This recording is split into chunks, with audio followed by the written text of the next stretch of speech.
Hey, gang, this week's episode is brought to you by Royal Retros, the king of throwbacks. Hey, if you're looking for teams and leagues that don't exist anymore, but you'd like to remember them in high-quality jersey or uniform format, hey, some of those teams were legendary, some of them were disasters, but they all live at Royal Retros. Check them out. RoyalRetros.com. Use that promo code SEATS for 10% off all of your purchases. Check them out now. And now, check out this episode. And they're off in the 130th Belmont Stakes. And Real Quiet's run for a Triple Crown. He came away to an uneventful start, and it is Cholito, as expected, who is going out for the early lead. Toward the outside, Raffy's Majesty is showing some speed today. Grand Slam is 3 wide and running in third position. Limit Out runs up close to the pace in fourth. And Real Quiet's not too far away from the early lead. He's in behind horses running in fifth position. Yarrow Bray is just to his outside. Thomas Joe is running in seventh. Basic Trainee is eighth. Parade Ground ninth. And Victory Gallop is 10th on the outside. The early trailer is Classic Cat as the field makes their way toward that long run down the Belmont backstretch. And it's Cholito, and he's breezing along through a quarter that went in 23 3/5 seconds. And a 48 3 opening half mile. The pace here is slow to develop. Grand Slam second on the outside. Limit Out has running room at the rail. Right up there running in third. Yarrow Bray is fourth. Raffy's Majesty is running in fifth position. Kent DeSormo has guided the Derby winner and the Preakness winner Real Quiet to the outside for a clear shot at the lead as they continue midway down the backstretch. And he's moving early with 6 furlongs to go. Then farther back in the field, it's Thomas Joe Parade Ground. Victory Gallop is 10 lengths from the lead as Real Quiet now makes a powerful run to the lead with 5 furlongs to go. 3 quarters in 1, 13 2. And the field moving into the far turn. It is still Cholito in front. Grand Slam trying to get by him.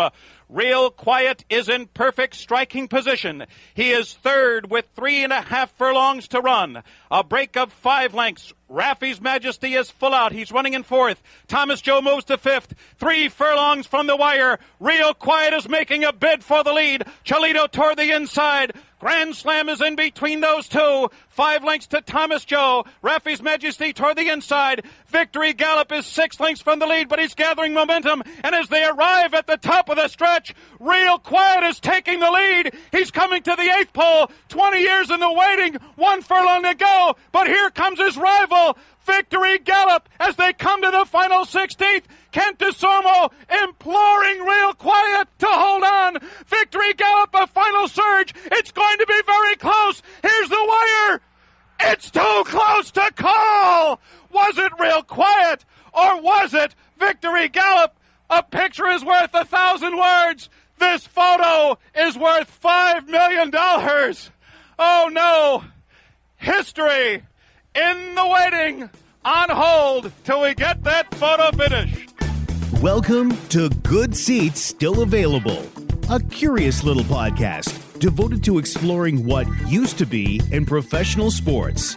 Here's your host, Tim Hanlon. Unbelievable. Right down to the wire we go. How are you, everybody? My name is Tim Hanlon. It is Good Seats Still Available, the curious little podcast that is devoted to what used to be in professional sports. How are you doing? I'm doing all right. Thanks for asking. We are doing something a little different this week. We're going to go into horse racing. It's a topic we really haven't gotten into very much, if at all, in our various endeavors over the last number of years. But we're honored and humbled to have perhaps one of the greatest modern day race callers of all time here in these United States. His name is Tom Durkin, and he has a new book out. It's his memoir. But my goodness, if you've been sleeping under a rock for the last 30 years or so, you probably know this guy's voice as just evidenced in that little bit that we just played for you back from, it was in 1998. That was the Belmont Stakes, which is coming up this weekend, as a matter of fact, the third in the 3 major races of American horse racing's Triple Crown.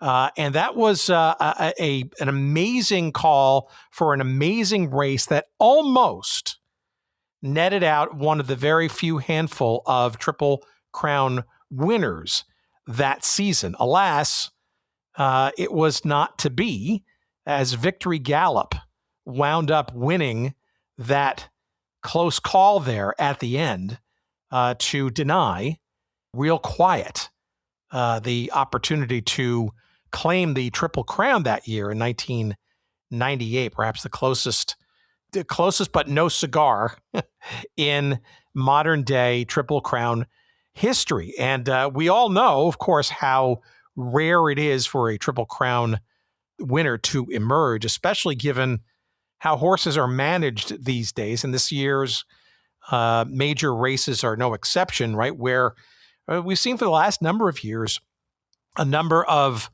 participants in the Kentucky Derby, perhaps the most famous of all three, of course, somehow, even whether they win or not, choose to take a pass on the Preakness because it's so close to that of the Kentucky Derby. It's only run only 2 weeks afterwards, and then the Belmont Stakes usually historically is 3 weeks after that. So we are, despite the opportunities there, unless there's been talk now, of course, of shifting the schedule a little bit, as we will talk about a little later on here in our conversation with Tom Durkin. The thoroughbred racing is certainly going through many fits and changes. And one of them is the intellectual property of the Preakness was literally just acquired by Churchill Downs, the owner and the progenitor of the Kentucky Derby. Now, they don't own the race outright, but they own the licensing rights, et cetera, to the Preakness. So there is some discussion that once the Preakness returns to its rightful place at Pimlico, it was not raced this year because Pimlico Racecourse is going under some reconstruction and rehab and stuff, that perhaps the schedule will be adjusted and perhaps giving 3 weeks between each of these three races and perhaps maybe incentivizing more horses to go for all three. But we certainly know that the Kentucky Derby this year was an amazing race, with Golden Tempo coming from all the way back to win it. And Golden Tempo will be in, of course, the Preakness. The Belmont. The Belmont Stakes gets passed on the Preakness and is an odds-on favorite, I think, at 9-2 as we record this earlier this week. And the only horse this year that has challenged others by being in all three of these races is my pick, actually, for what it's worth, in the upcoming Belmont Stakes, and that's Ocelli. I think it's Ocelli. It's not Ocelli, is it? I think it's Ocelli, which, as we record this, is a 15-1, somewhat long shot. But Ocelli has run all three races, came in, I think it was third in the Kentucky Derby, and came in fourth in the Preakness. So based on my amateur railbird expertise, I would say that that is the horse that is overdue to win and to go that mile and a half there, the longest of the three races. But I digress as we segue from what's going on now to the very robust past and career of one Tom Durkin. You're going to enjoy this conversation. We go into so much depth. It's a fascinating story of how a career is born in all of this. It's fascinating to me. It's a little bit of like what we've experienced with some of our sports broadcaster guests. You got to get your reps in, you got to get your experience, and it's who you know, and getting some recommendations and that kind of stuff. But it's also very different in horse racing, and certainly horse racing has gone through many, many changes over the 3 or 4 decades or so of Tom's career, for sure. It has become, increasingly challenged. Many fewer race courses out there. The preponderance now of just overall gambling generally beyond horse racing, and it's lack of scarcity. It used to be kind of something where, it was a treat and a rare privilege to go to an afternoon of the races and stuff. And it's kind of fallen back to the wayside to many other, offerings out there for one's entertainment dollar.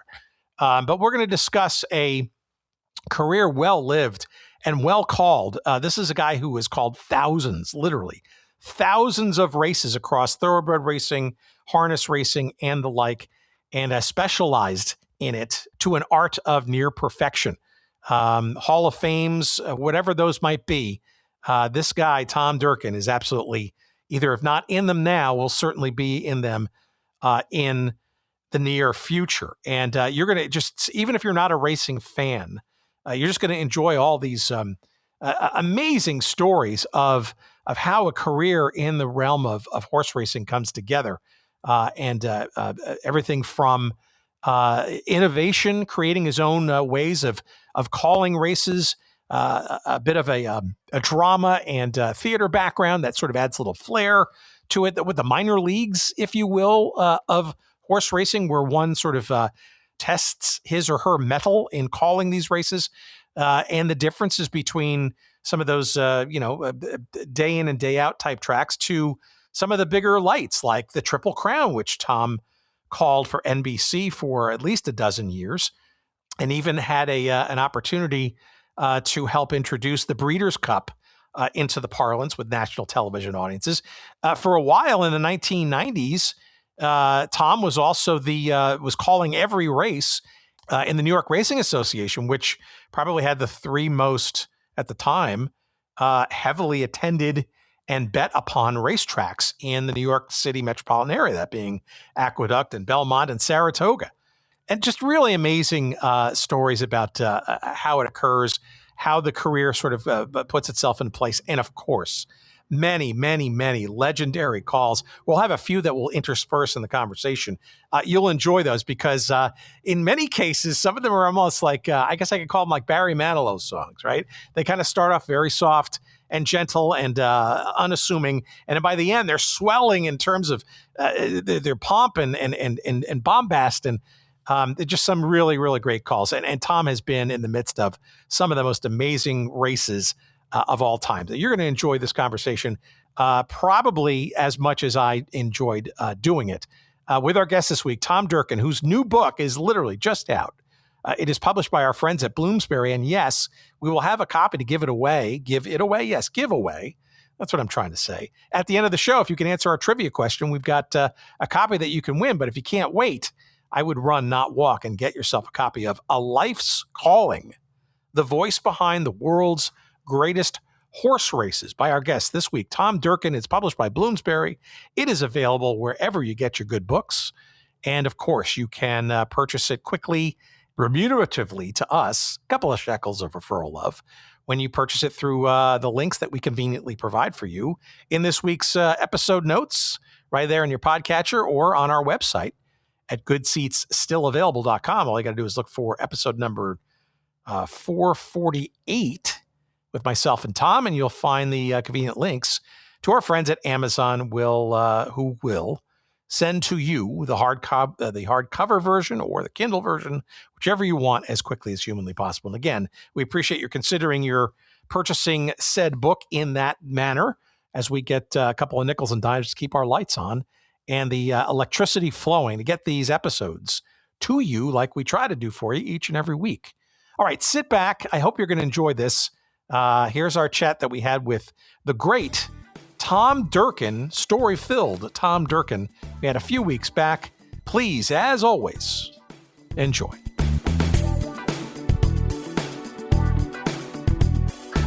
You're a Chicago guy by birth and by upbringing. How does a guy from Chicago kind of wind up being sort of literally at the pinnacle of horse racing? Did you have any idea that this was in the cards, so to speak, when you were growing up as a kid or even as a teenager? Absolutely. I grew up, some kids grew up and their Chicago hero was Ernie Banks. Mine was Phil Georgieff, the announcer at Arlington Park. I wanted to grow up and be Phil Georgieff. I used to go to the races at Arlington, and I'd get down at the finish line, and I wouldn't look at the races. I had my back to the track, and I looked up to Phil Georgieff calling the race. He was dynamic. He was also from my neighborhood. He was from Austin. I grew up in Austin. And he was unlike any other racetrack announcer. He was fun. He was exciting. He was energetic. And a lot of the other racetrack announcers at the time sounded like ticking grandfather clocks, you know? But I was, from a young age, 12, 13, just So this is totally enamored with Phil Georgia. This is the early 60s then for you, right? Around that time? I was born in 1950, so early 60s, yeah. And where are you hearing him? Is it on television? Is it on radio? Is it at the track itself? No, at the track. At the track. I would go out to the track, sneak into the track. Yeah. Well, you must have been. And were you the youngest? Were you the youngest devotee, so to speak, either at the track generally or? Well, I would go there with my dad, and then on Saturdays. And then as I got a little older, my buddies and I would sneak in. Yeah. Sneak in. Were kids allowed? No. So what was your secret? So, my secret was I knew a guy that was a pari-mutuel clerk, and they had a special door that they went in on the back of the grandstand. So I used to sneak in through there. All right. So okay. So tell me about what your parents and maybe your other relations, how long do you keep this a secret from them? And then when they find out, how do they feel about it? Oh, it was never a secret. No, I would, and then I started doing my Phil George F imitation. He had a very, very unique way of calling races, kind of musical almost, sing-songy, sort of. And every race at the top of the stretch, he would bark out his famous words, "Here they come spinning out of the turn." Every race. I think he called, I don't know how many tens of thousands of races he called, but every one at the top of the stretch, he would say, "Here they come spinning out of the turn." And I started doing an imitation of him, and then it just went on from there. That's how it started. Arlington Park, obviously for those, in the know, right, is sadly been razed and is sitting as potentially the place for the new Chicago Bears stadium as we record this. Either there or Gary, Indiana. Yeah, well, we don't know as we record this, right? But it's inching its way at least through the legislature in Illinois to do what they might need to do. We'll see. But Arlington, this is obviously before the fire, right? Certainly after it came back, and it was a palace, though. I think in both realms, right? Both before and after fire. Right? When I was there, no, Arlington burned down. I believe the Arlington that I went to as a kid burned down in the early '80s. Correct. And the Arlington that people know now was the palace that Dick Duchossois put up. And so you're saying it was less palatial in its pre-fire days. It was, but it was a magnificent place to go to. I mean, it was 30,000 people every Saturday. It was fun. It was exciting. It was a big thing. Yeah, and the track was Arlington was a nice track. Was always a nice track. Yeah. Yeah, and there are plenty of other options in the Chicago metro area, many of them less so, or having, at that time, less so, perhaps similarly well-traveled and stuff. But, Arlington was still kind of a gem, I guess, and certainly was in the post-fire. But by the way, most importantly, it was the only place that you could place a legal bet. Most importantly. And so I guess the question there in your childhood, right? So you're alighting to the call of the races and probably the thrill and the excitement and it's a spectacle to see, right? I mean, every race has its own drama, and we'll get into sort of how you sort of made that a career. But are you betting at this time? Are you legally, certainly illegally, or the betting though doesn't seem to be the kind of what's really getting your keen interest? No, but that was the thing I was interested in. Probably when I was 16, 17, 18 and through there, we'd go up and make $2 bets on Saturdays. A bunch of the guys from there would go out and they didn't really police it too strictly then. Now, but I've never made any bets when I was a little kid. But as I grew into my teens, we'd do that. And there was There was also a guy there that was one of the friends of an older guy. His name was Ernie, and if we'd asked him to make a bet for us, he would. It's no big deal. He'd bet in $2, no big deal. I think the statute of limitations has probably expired anyway, so I don't think you have to worry about Yeah, that. I think I'll be done. As this book comes out. So, all right, but so, you go up to college, St. Norbert, I believe it is, up in Wisconsin, yeah? Yeah, De Pere, Wisconsin. Mm-hmm. That's where my sister-in-law went to college, so that's how I know that so well and intimately. Beautiful place, beautiful college. At what point, though, does this sort of enter your mind as being even a potential career scenario, right? I doubt you were leaving for college saying, I'm going to go to school, and when I get out, I'm going to be a racetrack announcer or something along those lines. Or yeah, maybe it might have been, but it was. But I also had. If you said what would you like to be when you grow up, I would say racetrack announcer. I realized that was a bit of a fantasy. I was enough of a realist to realize that was a fantasy, but it was a fantasy that I was going to pursue. Well, you also talk a lot about in this book, kind of some of the other sort of tributaries into that ideation, right? I think it's pretty clear, the impressionable youth, right? Certainly that's where the imprint probably starts. But then, as you become an adult, you go through college, that kind of stuff, you kind of start to figure out, okay, well, maybe if this is the thing, how can I sort of get there? Like, what kind of tools do I have that would even allow me to walk through a door somewhere to even attempt this? And you mentioned, some of your background. I mean, you're a good Latin student like yours truly, that doesn't hurt. But you had a little theatrical bent to your interests, I guess, too. No? Yes, and that was one of the. I was really a bad student. I was just a goof off in college, party boy, and I was going to flunk out unless I, found something that interested me, and so I thought theater might be a way to maybe hone some skills that might be advantageous to becoming a racetrack announcer. It was all very, very cloudy and just the thought. And then I tried out for one of the plays at the school, and they gave me the lead. Do you remember what the play was? What the lead was? Yes, of course. The play was by Moliere. It was called Tartuffe. Oh my goodness! And I got the lead to the shock of the theater majors, because I wasn't a theater major at that time. I was just known as the campus goofball.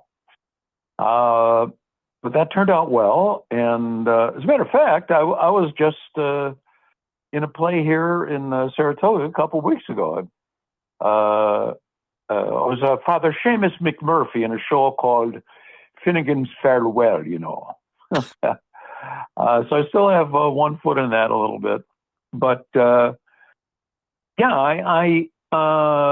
it was always in the back of my mind, and just by the craziest piece of luck that ever happened to me, I wound up getting the job.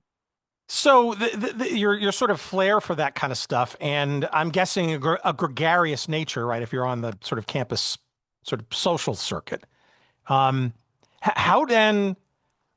It seems kind of interesting. How do you kind of, I wouldn't call it stumble into your first kind of gig, but you're still going to Arlington when you're back home, right? You still kind of hanging out. You still, still have interest in the races. Probably not a whole bunch up in northern Wisconsin, but you're still hanging around. Right? Yeah, go ahead. Here's what happened.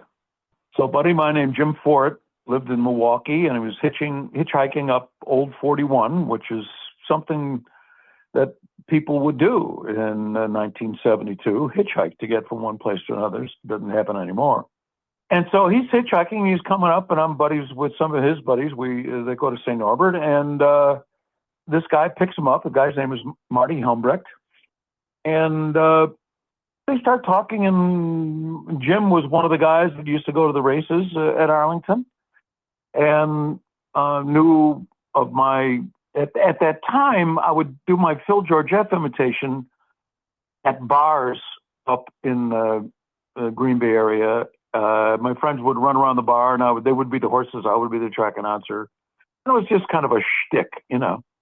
And I'm sure the girls this loved guy it. Marty is, this guy won when they won, yeah. And so when Marty picked this guy up and they started talking, and so my career is based on an enormous lie told by Jim Ford.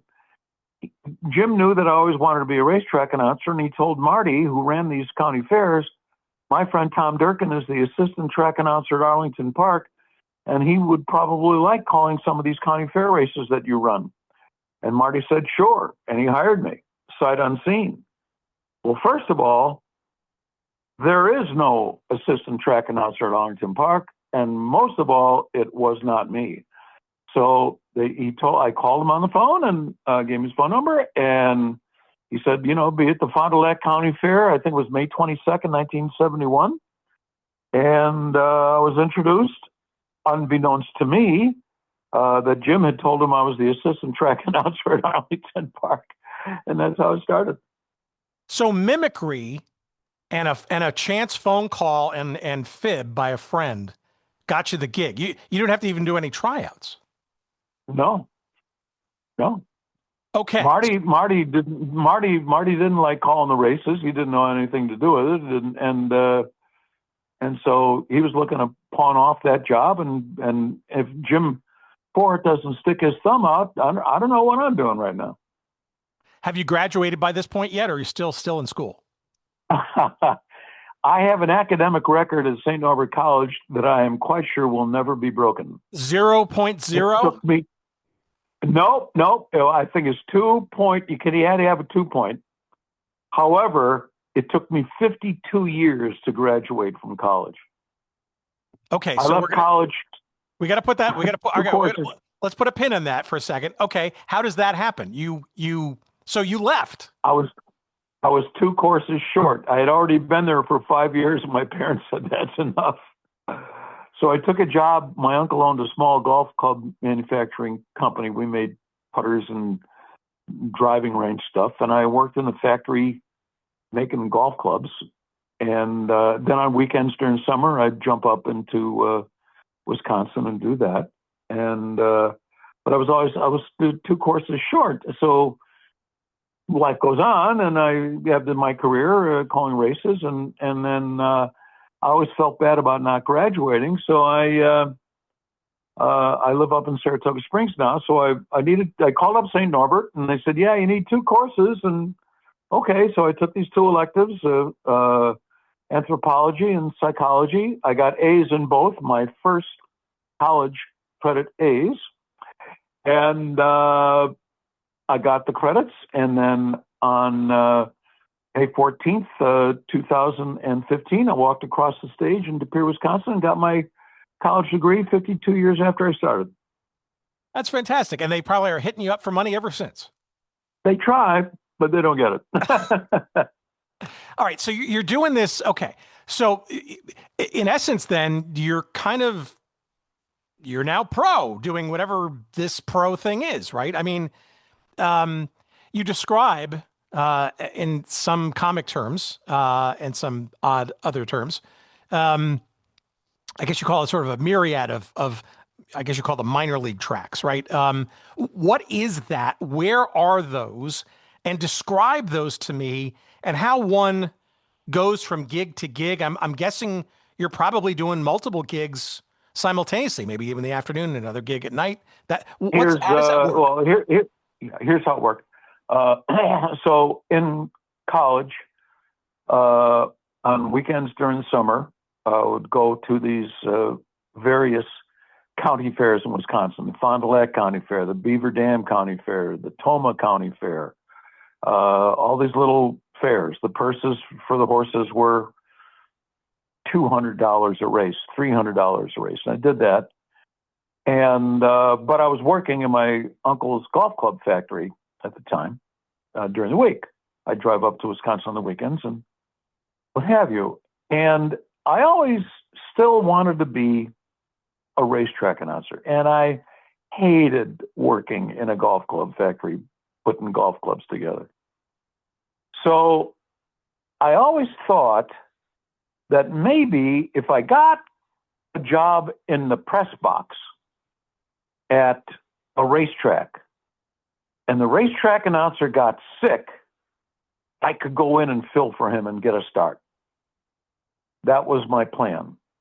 Luckily enough, my brother-in-law's neighbor across the street, Mel Schreier was his name. He lives in Chicago, and he was the editor of the Racing Form.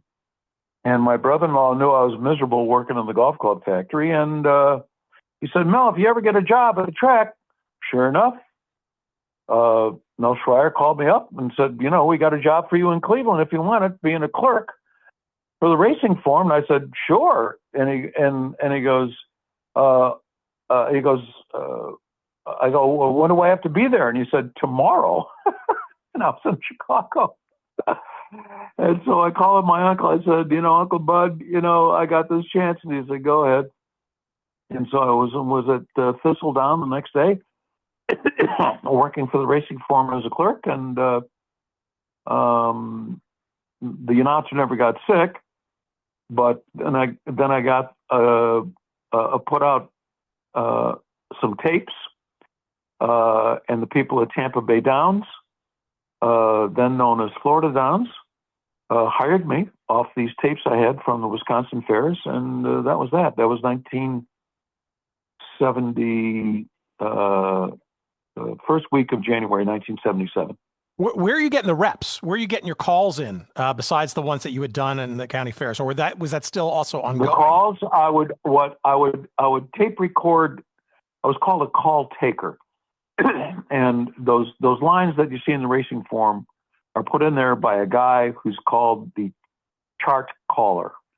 He'd say first by one, second by two, blah blah blah, and I would take down his in fast note dictation. So Danny Risco I was working, I got transferred to Cahokia Downs in East St. Louis, Illinois to be the call taker there. And he let me record his chart calls, and I would go to a room next door and call those races at Cahokia Downs into a tape recorder. That's what I used as an audition tape. So you treated that like you were actually calling the race, but essentially recording all those at the whole time as essentially your script, if you will, to make the tapes for others' consumption and consideration. Yes. Not unlike what broadcasters probably had to do back in the day too. Probably still the same. The key is getting those reps, right? And you spent a lot of time in this book, which I love because it's not only sort of, a bit of a memoir, but it's also a bit of your biography and your background and stuff. And the horse racing industry sort of, is certainly a backdrop to it. But you also, and very interestingly, especially for those who are either adjacent to the sportscasting business or just listen to a lot of sportscasters because they're huge sports fans, right? Focus on the process, right? So, it's clear that during this time, you're also, I guess, trying to quote unquote develop your voice, so to speak, right? What's your process of maturing as that? And what are you learning about yourself and or how to prepare and or what not to do? How is that happening? I'm guessing a lot of it's by getting those reps in and happenstance, but there's also some method to your effective madness, right? As you're going through all this? Yeah, well, it's a very arcane occupation. So you have to memorize the colors first of all, you have to know who the players are. They don't have numbers on their back. Horses have numbers on their saddles, but you can't see them because there's other horses in the way. So you have to memorize the colors of the silks that the jockeys are wearing and associate that with a horse. So that's the real skill. And that's just doing it over and over and over. And when I began at Tampa Bay Downs, believe me, I was really bad. But I got better at learning that skill. And at that time, racetrack announcers, for the most part, said horse so-and-so is first, horse so-and-so is second by 3 lengths, horse so-and-so is third by 2 lengths, fourth by a neck, blah, blah, blah, blah. But I thought I could be a little more descriptive with that. And so it happened slowly. And then I started working on my vocabulary instead of just saying that horse ran fast. Then I started with a thesaurus and a dictionary, and I had kept a notebook, which had 1,700 entries by the time my career ended. I was always adding to it.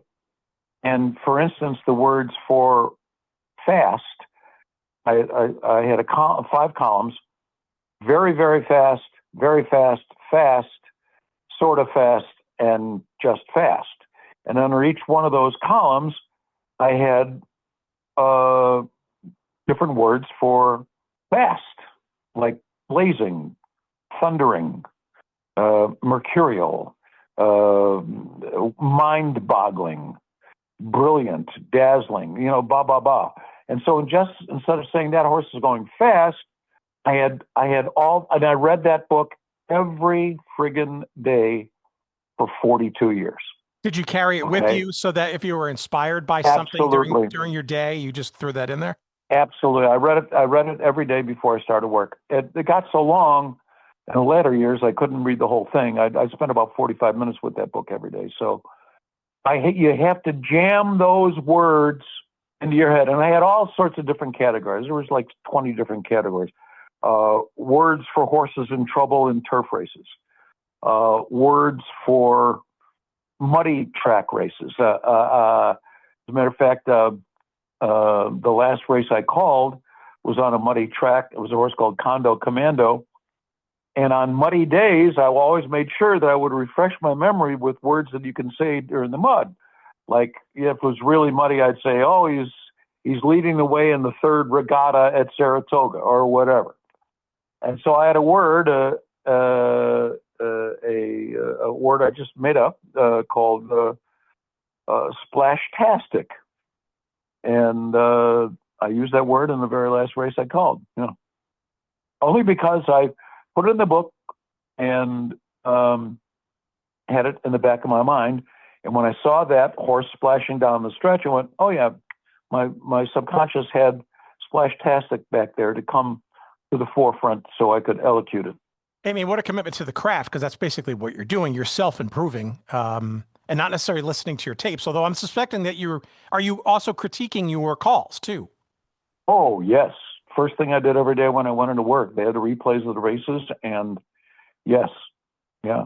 When I started working at Tampa Bay Downs, or Florida Downs back then, they didn't have video, but they did have the replays of the races at a place called the Barn Bar, which was across the street from the track every night.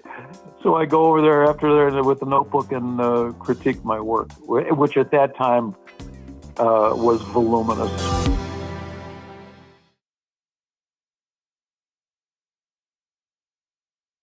I take it that you continue to kind of put pressure on yourself to get better, even many years into the career. Very much so. Yeah.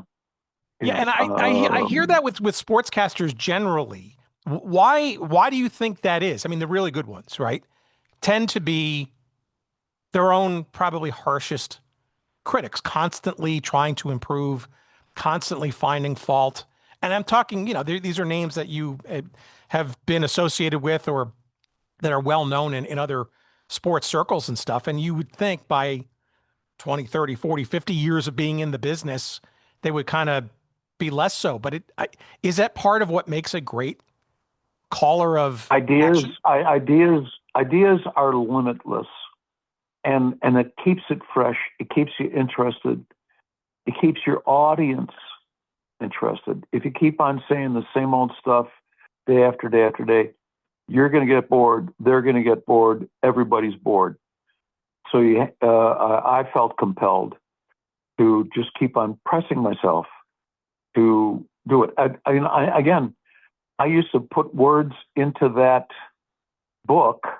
By the way, the name of the book was The Mare Daily. Which I love, by the way. Daily. Yeah, why? Tell us why. I mean, we want people to buy the book, but this is a good little story. Well, my father was a precinct captain on the west side of Chicago, and he worked for Mare Daily, and he was a bit of a father figure, hero to me. This is the first Mare Daily, not Richard M. Daly, Richard J. Daly, who was mayor for 17 years. during the 50s and 60s. And he died when I was on my way to take my first job in 1976. I think it was December 22nd, as I recall. But anyway, he was just a kind of a hero of mine. And so I had his picture, and I put it on the front of that notebook, and forever after was known as the Mayor Daley. Yeah. But I kept on making entries into that book all the way up until the last day that I worked. August 31st, 2014. Do you still have it? Yes. Somewhere in my house. I don't know exactly where it is. Probably downstairs. I think there's probably a Hall of Fame somewhere that's going to want that at some point, don't you think? I think I loaned it out to the National Museum of Racing here. At some time. Geez, I hope they get me. Now you've got me worried here, Tim. Well, I'm just trying to look out for your best interest, Tom. Anything that helps sell books. Tell me a little bit. Tell me about some of the. You also talk about some of this in the book too. And trust me, we're only scratching the surface, friend. So if you don't get the book, you're missing out on half of it, and then some. You also came up with some interesting approaches to, I don't know, be a little bit more technically helpful to your calling, right? Because it wasn't always the easiest thing to do. Because back in the day, you got binoculars, and you got there's process there. You've got to figure out like where to move your hands, and you're writing down stuff. You just or you're staring at stuff. Get the microphone too close or not enough. What did you kind of do to kind of adjust and make your process and your broadcasting, if you will, easier, better?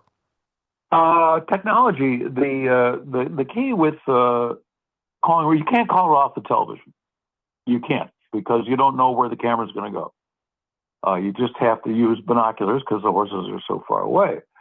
The problem is you have to use high power binoculars, but the problem with that is if you just move your hands a millimeter, it shakes the image because the image is so powerful.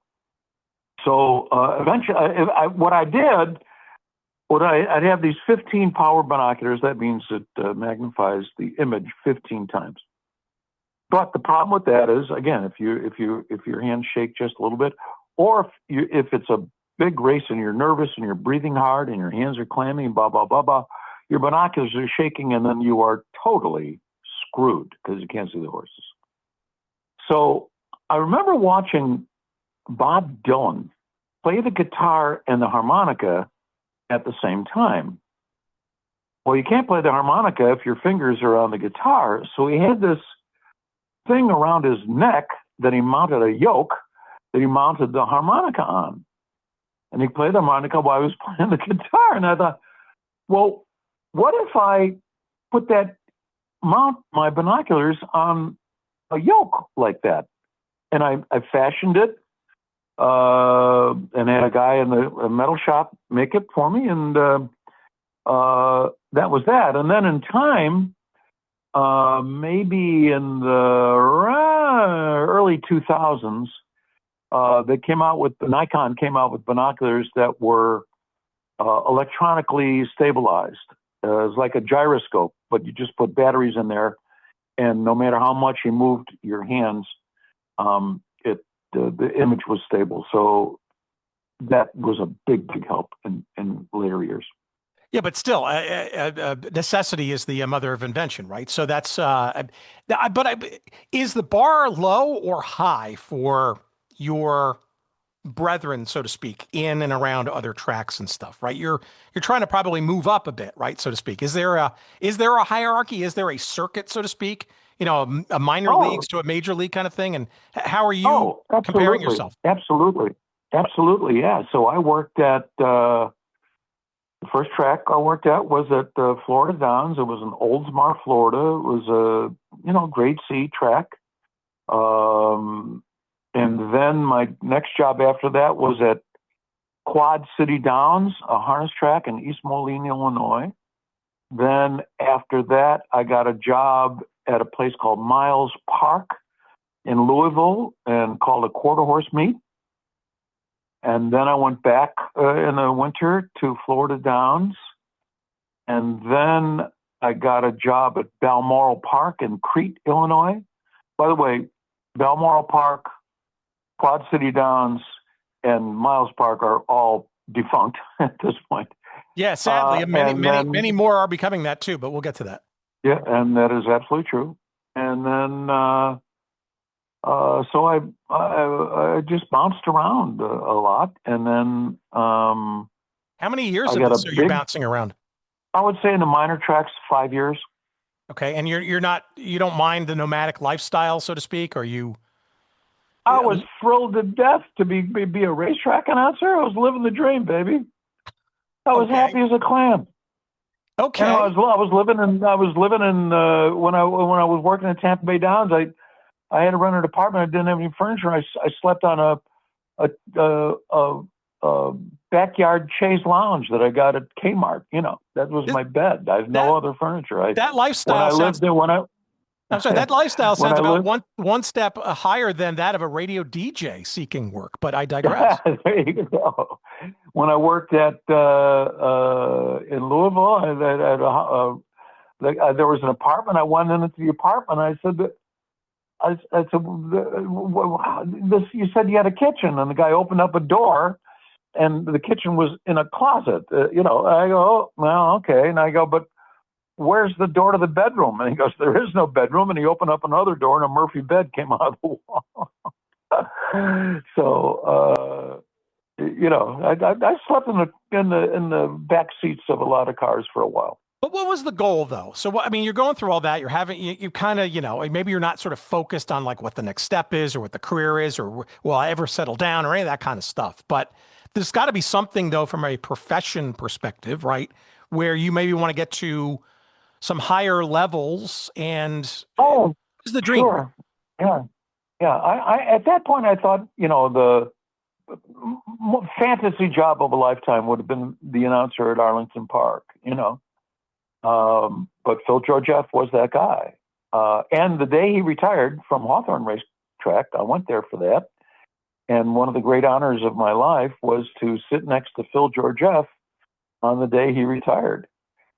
He also honored me with writing the foreword to his autobiography. So that was good. But that was, I guess that was as far as my fantasy took me. But as it turns out, it went well beyond that. So what the pivot, though, is 1982 in Hialeah Park, right? But also the Meadowlands is part of this.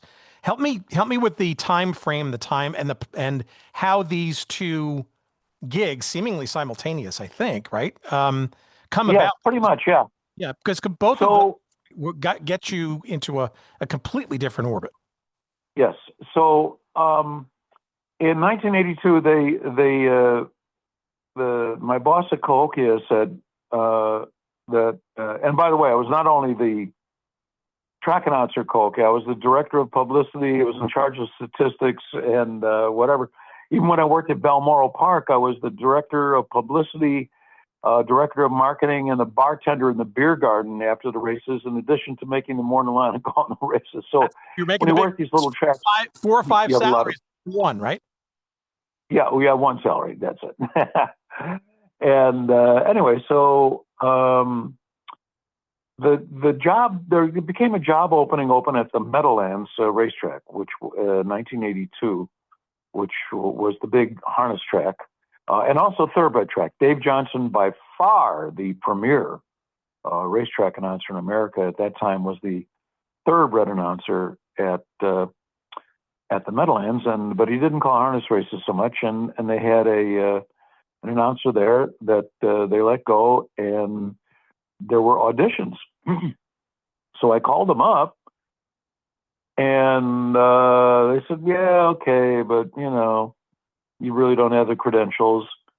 And I went, okay, fine. And so I didn't follow up on it. And so then a few weeks later, I'm at Hialeah calling the races there. That was a big, big break for me. Huge. God bless John Bernetti, who hired me. And the race was on national television. It was the Flamingo Stakes. At that time, it was one of the premier preps for the Kentucky Derby. It was on ABC's Wide World of Sports. And so I was the track announcer there, and I called that race, and I did a good job with it.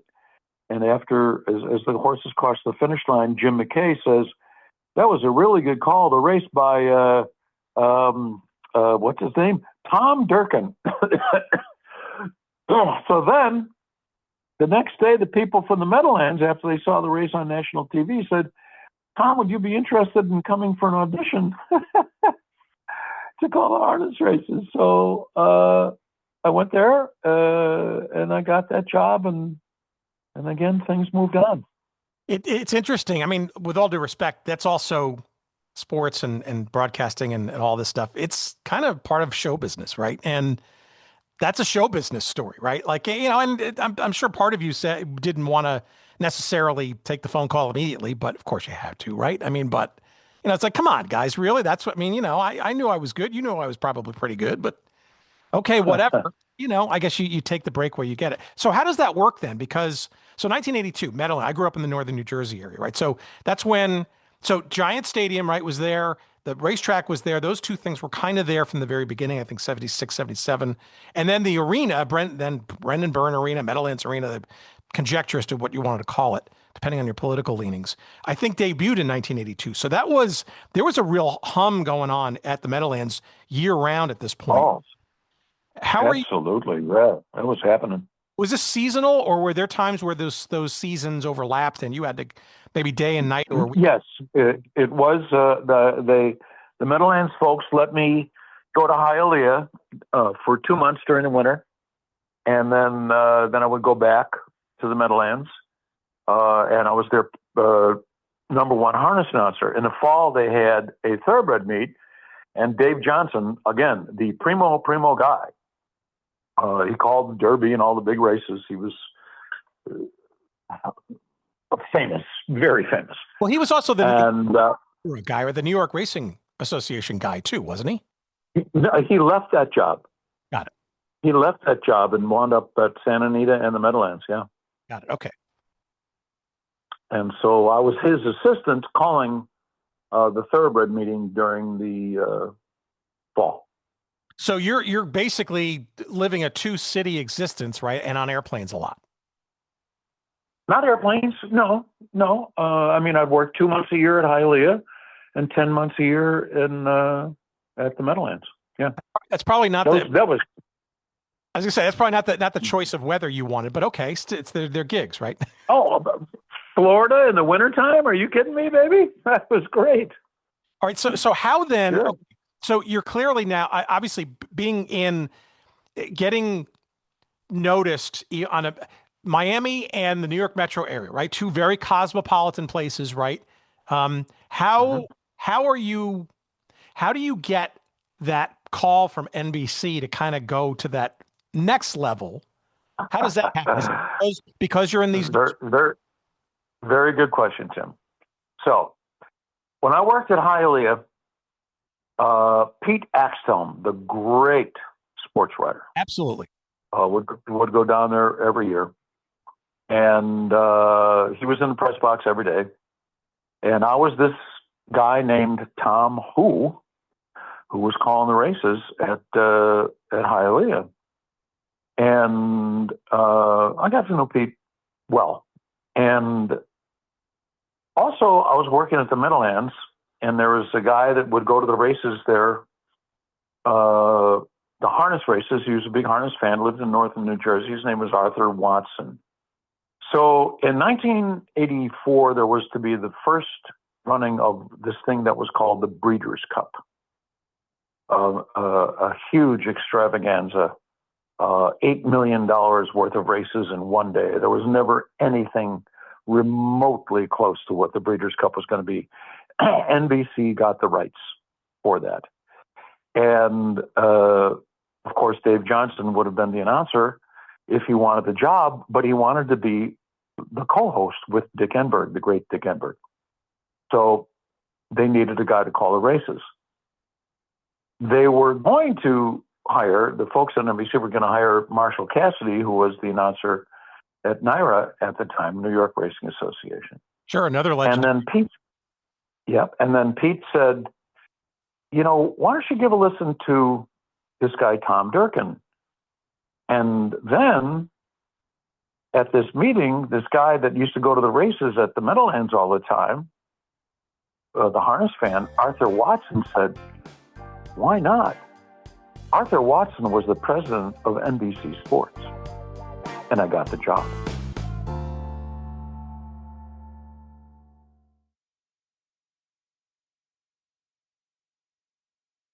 What's your reaction once you got that call or got that assignment? I mean, were you like freaking out, or were you like, yes, this is the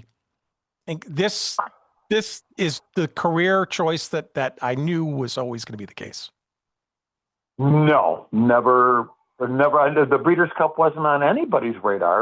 There was no such thing as the Breeders' Cup. It was and no one knew on that first day, November 10th, 1984, what the hell is going to go on here. And when they ran the first race, it was $1 million race for 2-year-olds, and it crowned the champion right there on the track. There had never been a Super Bowl. There had never been a World Series, for horse racing. This was the end of the year championships.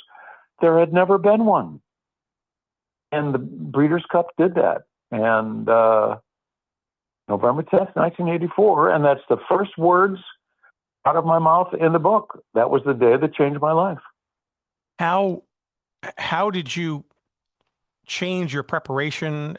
Did you feel it? Did you feel the pressure of it being a bigger stage and a hotter spotlight? Obviously, you'd had that. Absolutely, no question about it.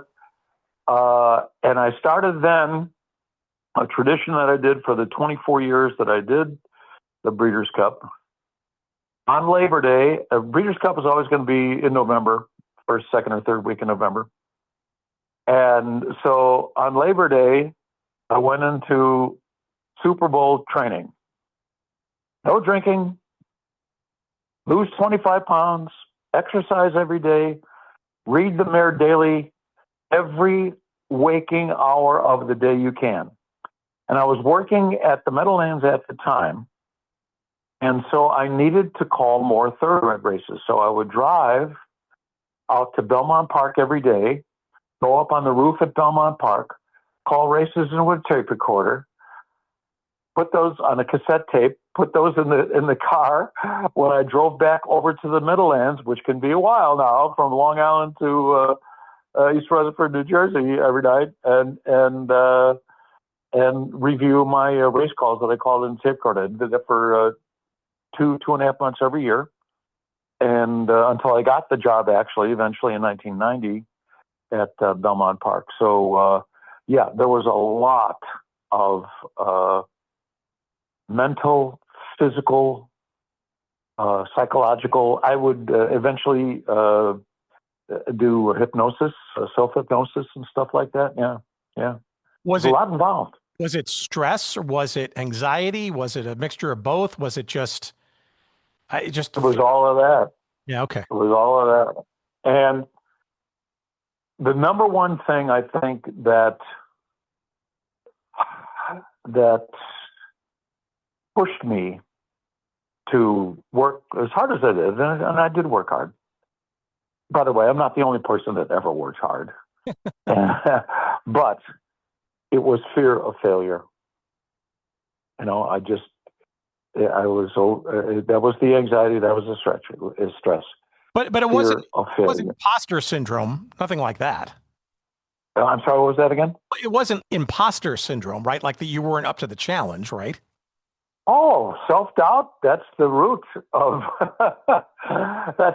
fear of failure. Absolutely. And I think it's a great thing. I think it's a great motivator. You're also, though, ascending into other gigs that kind of put you kind of in the Dave Johnson spot, right? Where by 1990, you're calling the NYRA stuff, right? Which I think is, the New York Racing Association, right? I think at that time, right, was, there's Aqueduct, there's Belmont, there's Saratoga, right? Basically, it's a year-long kind of series and stuff, but basically that's that's the bulk of your gig during the course of the year. So you're in the slop. Yeah. Yeah. Okay. Yeah. All year, I did from 1990 to 1995. I worked for NYRA for 12 months a year. In 1995, I was offered a job to go to Florida to call the races at Gulfstream Park. And it looked at that time, I asked my boss at NYRA, I said, you know, they offered me this job. And he says, and at that time, he thought that they were going to stop winter racing in New York. And so he said, yeah, go ahead. Turns out they never did stop winter racing in New York. So I did that for 5 years during the winter and go back. And then in the year 2000, it was too much. I mean, between the Breeders Cup and the Gulfstream was a very high-profile meet. NYRA was always high-profile. It was just too much. And so I just gave up the job at Gulfstream. And I didn't have to go back to NYRA because I wasn't working winters there. And I went, screw it, I'll go live in Italy. And that's what I did for 3 months a year for 10 years. I love that part of the book where you talked about like how you basically just decompressed and kind of essentially revved yourself up for the real, the regular season, so to speak, once you kind of recharge the batteries, right? And that had to come in handy, that process. And maybe this was enhanced by NBC getting the entire Triple Crown rights, right? Which you got for as well, right? That had to also be kind of a dream come true as well, no? Yes, beyond my dreams come true. I never,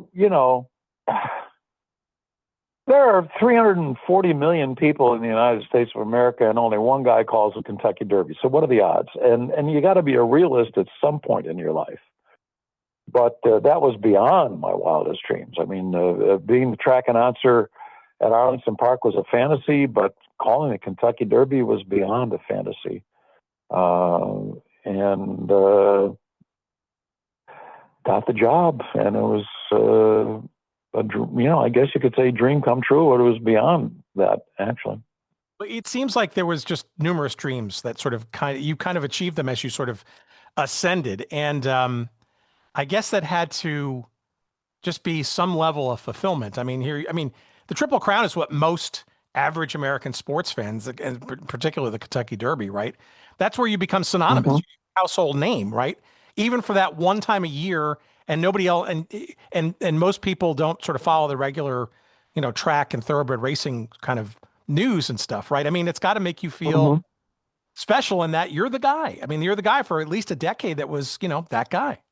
Yeah, well, you go into your local pub or some pub that you've never been in, and you start talking to somebody next to you, and hopefully if it's a pretty girl, and so what do you do? Well, I call horse races. Oh, really? Did you ever see the Kentucky Derby? And I used to call the Kentucky Derby. Well, that changes the conversation real quick. I bet. But I wonder, do you have that same voice, that same sort of level of build up, and then in those conversations as you would be on the side of the track? Probably not. No. Let me ask you this. So I'm going to cul-de-sac this because you've been more than kind with your time so far. It's only not even been an hour yet, believe it or not, since we first started. But I will not keep you much longer. But a couple of other quickies here. So let me ask you just in general, right? And you go through in the book, you intersperse some of your top races, so to speak, and for different reasons. But in doing research for this conversation, it feels to me, and you tell me if this is right or not, it feels like almost kind of a fool's errand to figure out like what your best calls are or were, right?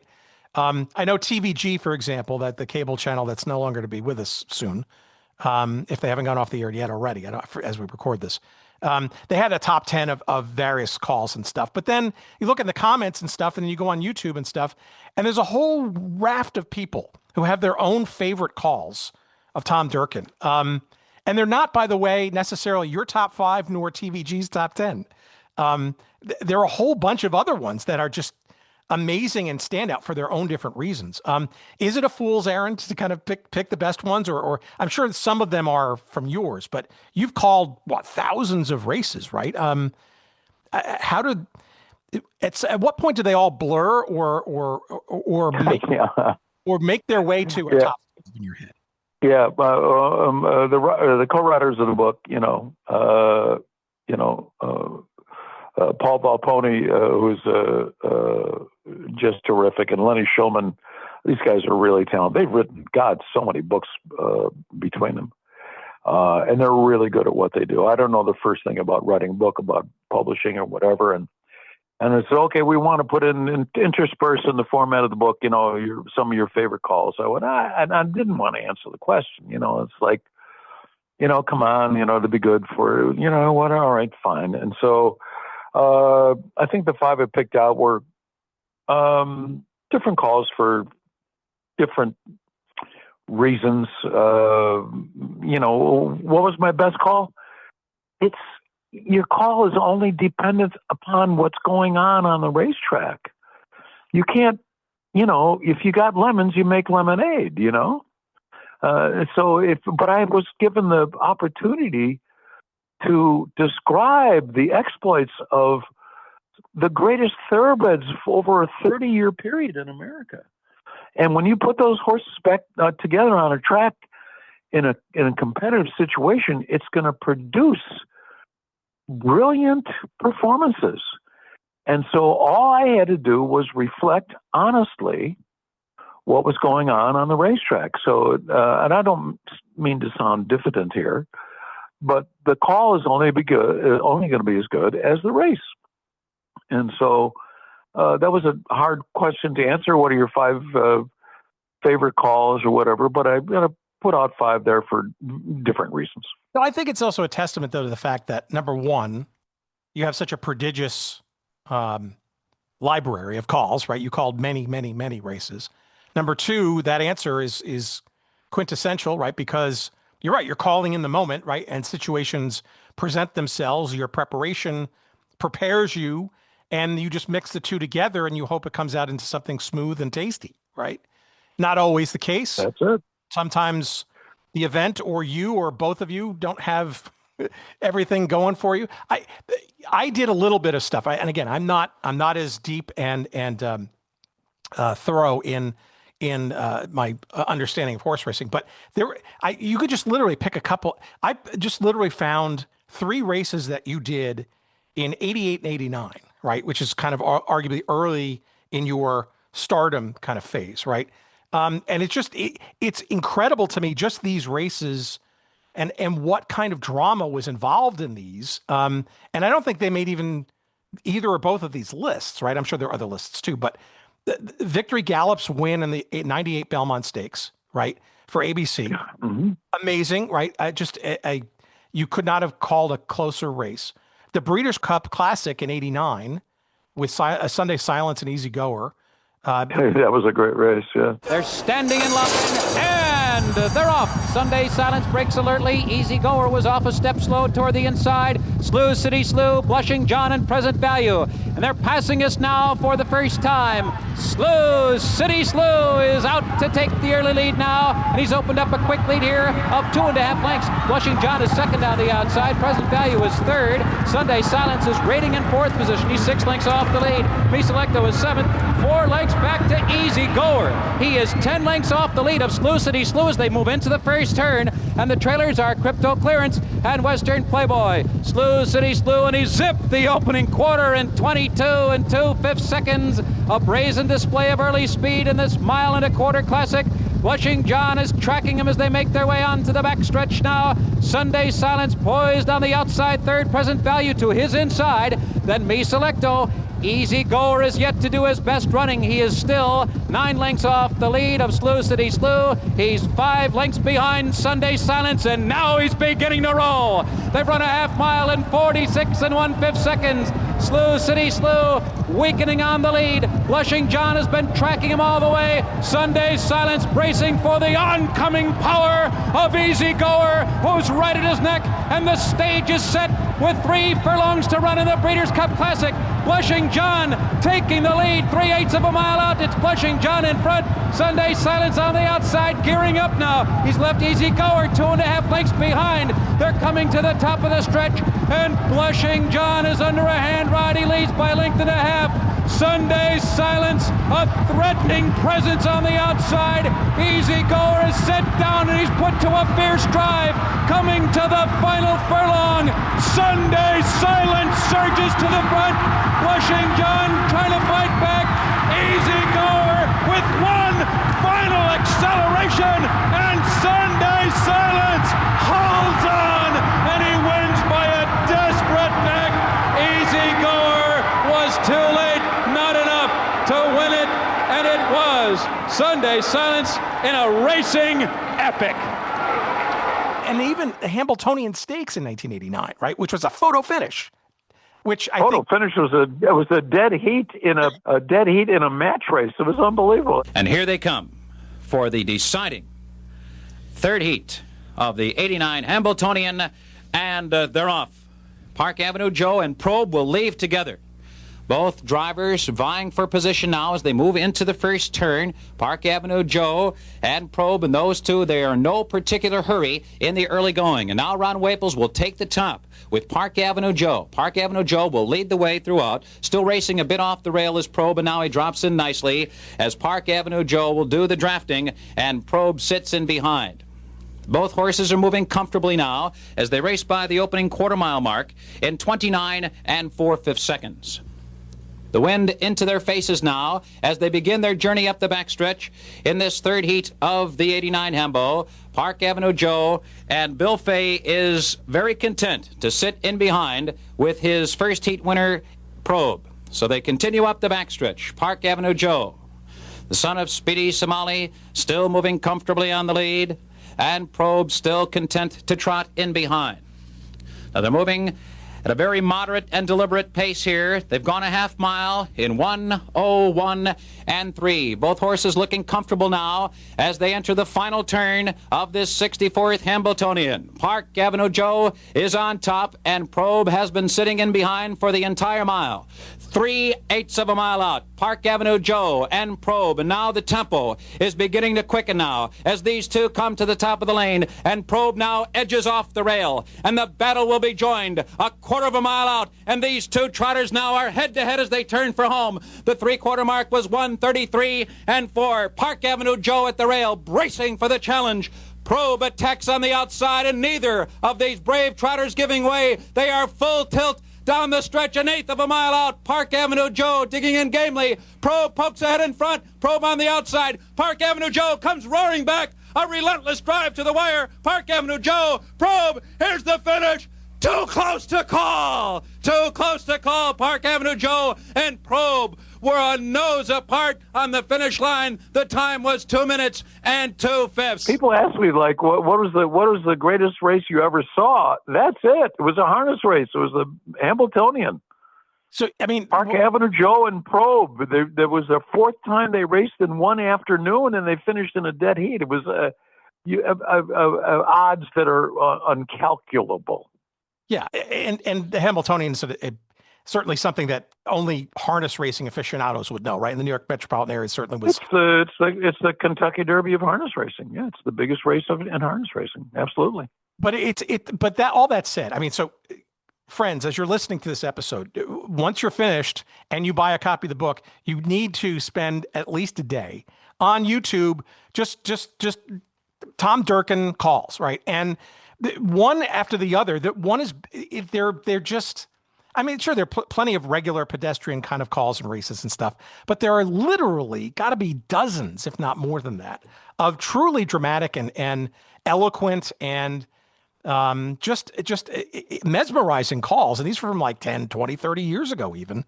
I guess the question in all of that is, at what point, like, this is almost like a Broadway show, or you're a performer, you're on the road a lot, whatever. How do you get up for each race and put yourself in the position to enable the possibility of some of these great calls? Because Lord knows you're never going to have that full energy every night. You're not going to be well rested every race. And nor should you, by the way, nor should you. Well, so, I mean, but how does it not become monotonous and or, checking the boxes? Because you're a fan. Because I was a fan, and I was deeply involved in love of the sport. And if you're not a fan, if it's not important to you, you can't fake that. I was every bit as much a fan as I was when I was sitting in the grandstand at Arlington Park rooting for a horse to come home. Yeah. When did you decide to retire? When did you know for yourself that couldn't sort of keep up the schedule or other reasons? I did. So I had a 5-year contract with NYRA, and it was to end in 2015. And every year, as I mentioned, I would go to Italy and recharge. But usually by the end of my stay over there, I was really ready to get back and go to work. This is fired up. Let's get back to work. And so one day, a bunch of my friends had come over. We had rented a big house there, and I guess there were a dozen of us, and they wanted to go out on a tour. And I was a tour guide. I love being a tour guide, especially in Italy and in museums and things like that. But so I said, guys, you go out by yourself today. I got to decide something here. And so they went, okay, and they left, and I got a yellow pad and a pencil, and I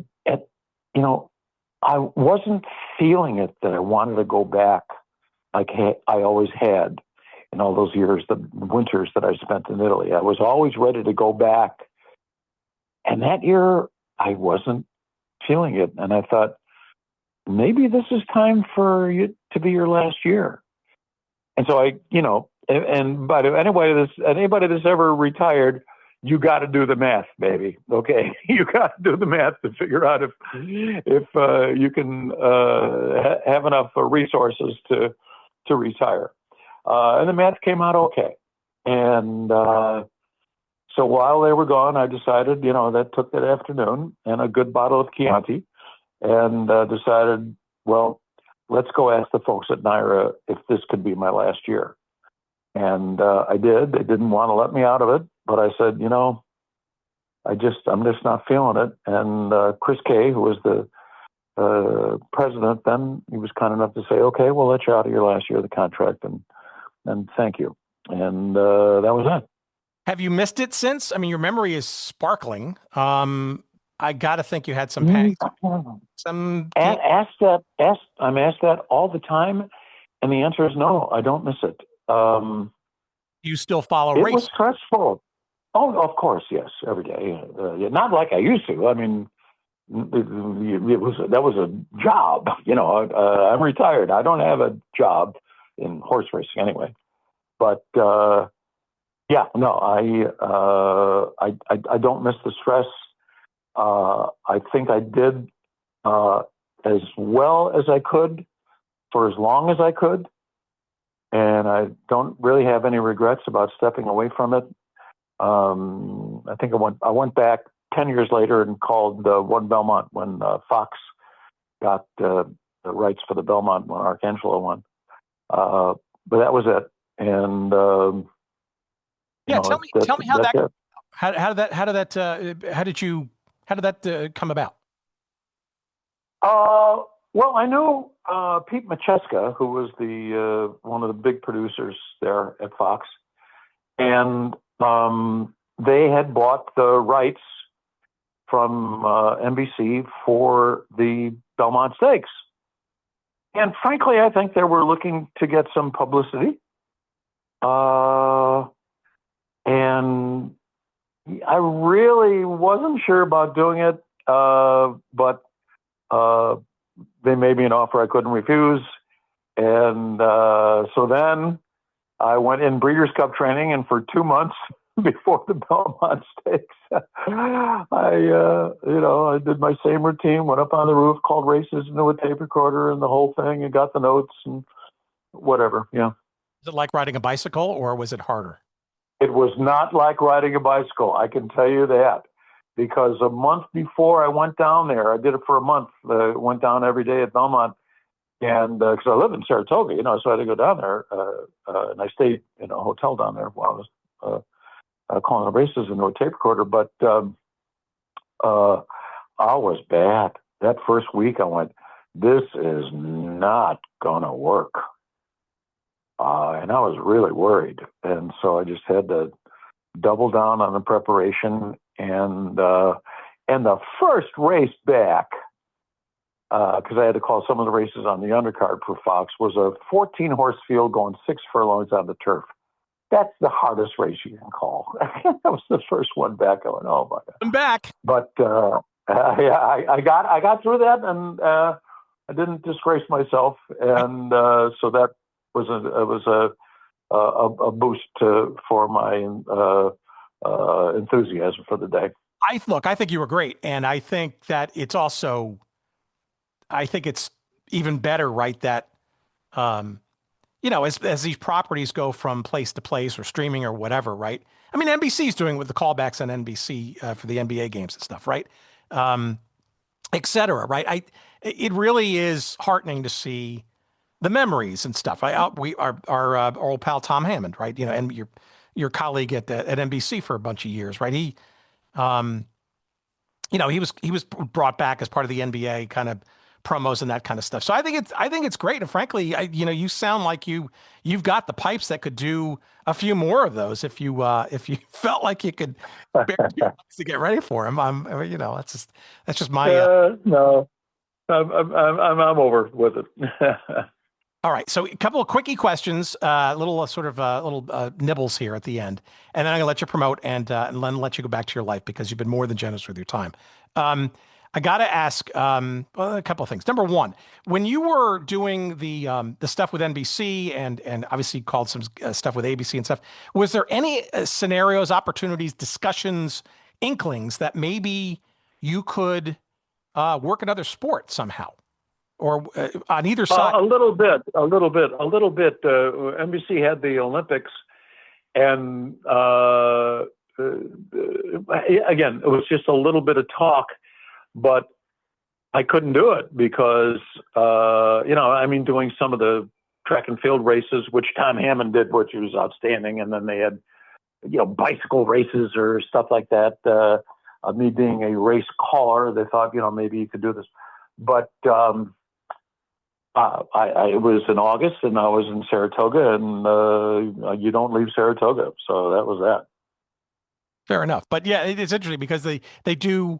That is a transferable skill, right? I mean, it's a race. Races can be, but it's but I can't. Yeah, I just couldn't imagine at least a conversation didn't happen. How about your feelings about Arlington Park and the Bears possibly taking over that space? I mean, is it kind of sacred to you, or is that a good use of the land now that it's not a racetrack anymore? Yeah, it's just I'm a Bear fan. I would have liked to have seen it at the Soldier Field area, but but please don't send them to Gary, Indiana. I'm begging you. Oh, I don't the think Gary Bears. Gosh. I would hope, though, at least if Arlington does happen, I would hope and pray, frankly, that there would be some homage to what used to be there, right? Either in physical form or.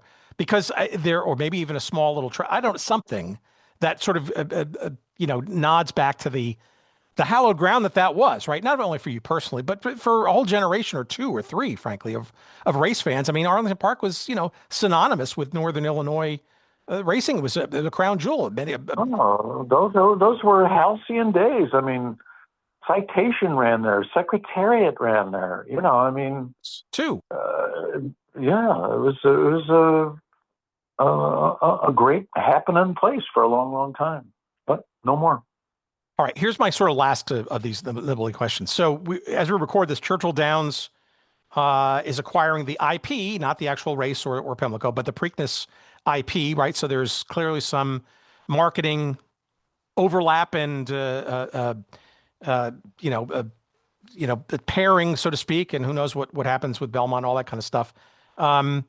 There's, sadly, the TVG network is no longer to be around, so we're going to sort of miss having a full-time 24/7 kind of dedicated racing channel. I mean, Fox's America's Day at the Races kind of fills in some of that, but irregularly, I guess, from a scheduling perspective. What's your take on horse racing as a business, as an industry generally these days? Is it ever going to kind of get back to kind of the more regular, the numerous amount of tracks and stuff and the Triple Crown obviously kind of is its own thing, but even that it's only once a year, right? What do you think the health of the racing industry is right now? It depends on what sector of the industry you're in. If you're breeding high-class horses, they just sold a horse last week for a son of Flightline, for $10.5 million. Here's a yearling. This is a horse who never had a saddle on his back. I mean, the prices for these high-end, super well-bred horses is very good. But then the lower end of the business, the middle end of the business is not good at all. Guys that are very capable and indeed very good trainers can't earn a living now.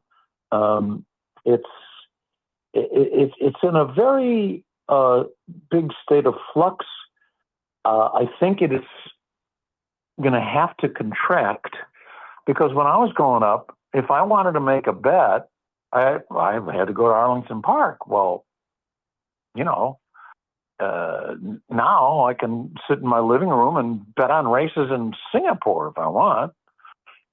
So the game has changed a lot, but I think it's in a state of contraction, and we have huge competition now. Sports betting is just become so gigantic, given the nod, indeed the cooperation of the professional sports leagues. And Major League Baseball, they sponsor betting sites, the NFL, everything.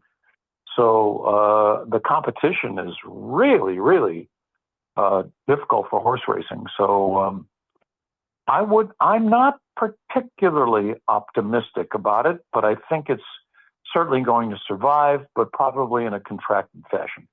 It's interesting because private equity, and it's become an asset class, right? Sports, right? It's just booming, right? Pro college now essentially is effectively pro.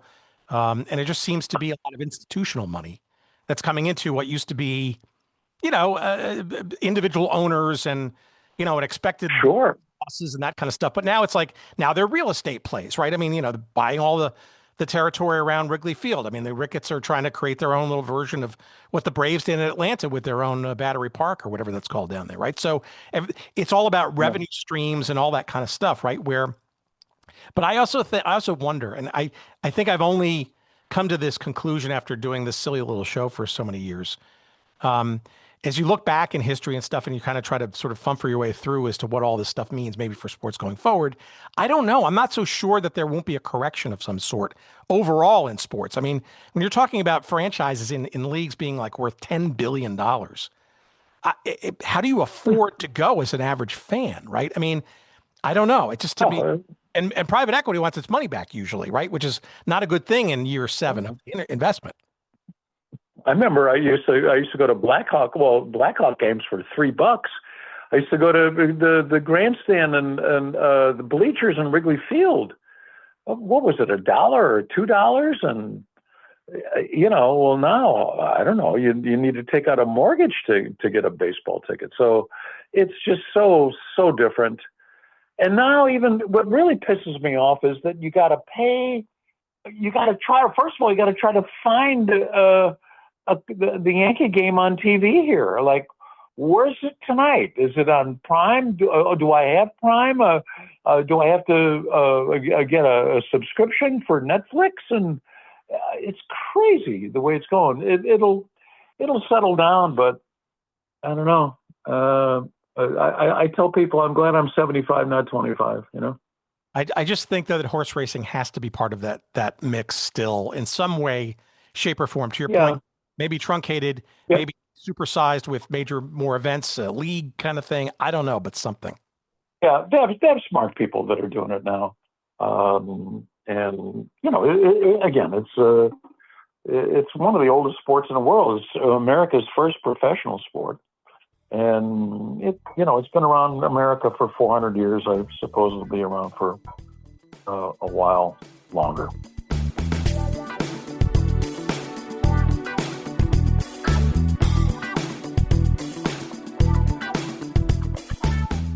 All right, there you have it. Our thanks to Tom, of course. and the Belmont Stakes upcoming this weekend. You know who our pick is, and hope you will get set for that with this, not only this conversation, but the book. Tom didn't pull any punches here in this conversation, and he doesn't in the book either. It's a great read. Even if you're not a horse racing fan, you're just going to love the stories and the how one makes it in this business, this crazy business of horse racing. It is called A Life's Calling: The Voice Behind the World's Greatest Horse Races. It is by our guest this week, Tom Durkin. It is published by our friends at Bloomsbury. And yes, we have a copy to give away this week to the first correct answer to our trivia question. Now, I'm going to put a little caveat on this. If you've won a book with us this year, 2026, in our giveaways, you are not eligible. We want some new folks in the mix, so you cannot have won a book with us this year. So this clears the slate for anybody who listens this week and gets this trivia question correct.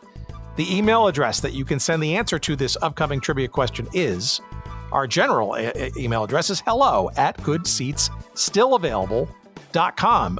If you would just mind putting the trivia question, put Tom Durkin or horse racing episode or whatever in the subject, that'll help us filter it out from all of our regular mail. And here is that question. Be the first one to correctly answer this question. And we time-stamped them so we know when to come in.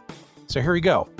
We know how difficult it is to win the Triple Crown. Of course, not many horses have done it. Only been a small, I want to say, how much? It's 11? No, 13 horses have won the Triple Crown in the modern day. Who was the last horse to win the Triple Crown? What was the last horse to win the Triple Crown? If you could tell me the answer to that question, pretty straightforward. Send it to hello@goodseatsstillavailable.com. Be the first one to send that correct answer, and who has not won this year, and you will win a copy of this very, very enticing book. Of course, you can purchase this book wherever you get good books. And of course, you can find it on our website at goodseatsstillavailable.com. Search up this episode numbered 448 with myself and Tom, or just find the convenient link there in the podcast feed in your podcatcher there, and you'll find the convenient link there to our friends at Amazon, and you'll get the hardcover or Kindle version as quickly as humanly possible, and we will get a couple of shekels of referral love when you purchase it that way. Thank you for doing that. Our socials: follow us on Blue Sky at goodseatsstillavailable.com. You can follow us on X at goodseatsstill, and you can follow us just about everywhere else, including YouTube, by the way, where we stream all these episodes, at Good Seats Still Available, all one word. Again, the email address is hello@goodseatsstillavailable.com for your general inquiries as well as any contest entries. And our thanks, of course, to our pal Jerry Payne for his audio excellence this week. Thanks for listening. Enjoy the horse racing. More to come in the weeks ahead. See you later.